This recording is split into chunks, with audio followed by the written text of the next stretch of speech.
Bonjour Angelo Montalbano, Bonjour. vous êtes le PDG de SAS Univers Propre. Vous développez des solutions de tri des déchets avec l'intelligence artificielle. Est-ce que vous pouvez nous expliquer un petit peu en quoi ça consiste? Eh bien voilà, donc notre start-up qui est basée dans les Hauts-de-France, nous travaillons depuis quelques années sur une solution qui soit globale, capable de trier les déchets ménagers. La particularité, c'est qu'on devait être capable de trier l'ensemble des matières. Parce que dans les poubelles, vous avez du papier, du carton, de l'acier, de l'aluminium, du verre, et dans la famille des polymères, différentes résines. Et nous, notre challenge, c'était de pouvoir apporter au marché une solution qui soit complète. Donc cette machine qui traite les matières suivant sur un procédé qu'on appelle l'intelligence artificielle, et plus particulièrement avec des CNN, donc ce sont des réseaux à convolution. L'idée, c'est de pouvoir assister les personnes dans le tri, parce que les gens n'ont pas une connaissance sur les différentes matières.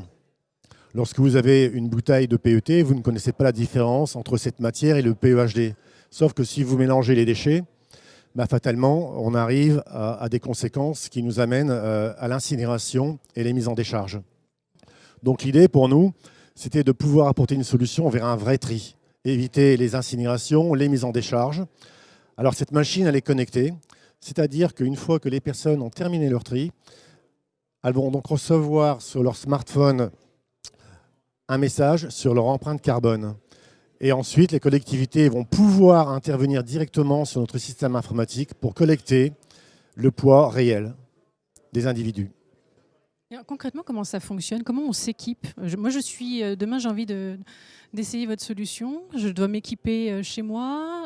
J'ai une application à télécharger. Ou alors, ce sont les collectivités qui s'équipent? Comment ça se passe concrètement? Alors, comment ça se passe? C'est très simple. C'est que ce process, on peut le retrouver partout où il y a des déchets. Donc, on va pouvoir le retrouver en pied d'immeuble de façon à mutualiser les coûts. Donc, on va donc déployer ces machines directement auprès des collectivités, des bailleurs sociaux, des entreprises, parce que depuis la loi de mars 2016, toutes les entreprises et tous les établissements publics doivent avoir une obligation de gestion 5 flux. Donc nous, on va donc pouvoir déployer cette solution qu'on pourra retrouver aussi sur la voie publique, en bordure des plages, dans les parcs d'attractions. Donc partout où vous aurez des déchets, vous aurez un dispositif.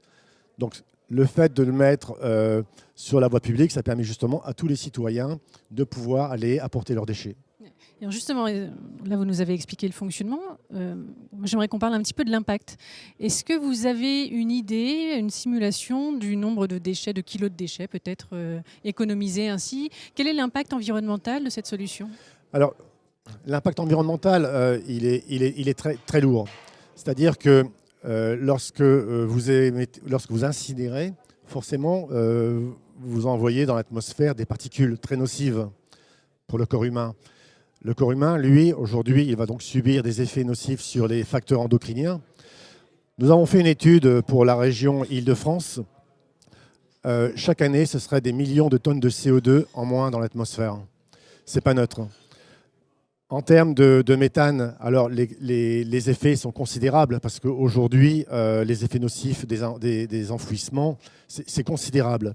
Donc, on apporte un impact à la fois en termes d'économie de CO2, en termes de réchauffement de la planète, parce qu'aujourd'hui, c'est le cœur du sujet quand même. On apporte aussi des impacts financiers auprès des collectivités, parce qu'aujourd'hui, lorsque vous incinérez une tonne de déchets, ou vous mettez une tonne de déchets en décharge, ça coûte à la collectivité 120 €. Et nous avons fait une estimation pour le territoire français. Ce serait donc chaque année plus de 2,4 milliards d'euros d'économisés pour les collectivités qui sont en souffrance de financement.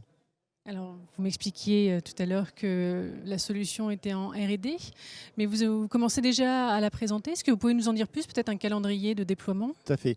Alors aujourd'hui, donc, nous avons un modèle qui fonctionne très bien parce que nous avons fait une démonstration devant plus de 400 élus qui ont été impressionnés par les avancées technologiques parce qu'on est le seul process au monde à être aussi performant, qui est capable de gérer l'ensemble des déchets. Alors aujourd'hui, donc, on a une solution qui est très fonctionnelle et on compte commencer à déployer notre innovation ici incessamment sous peu. Très bien, écoutez, je vous remercie encore pour votre visite ici au Sustainable Cities Summit. Merci, à bientôt. Merci.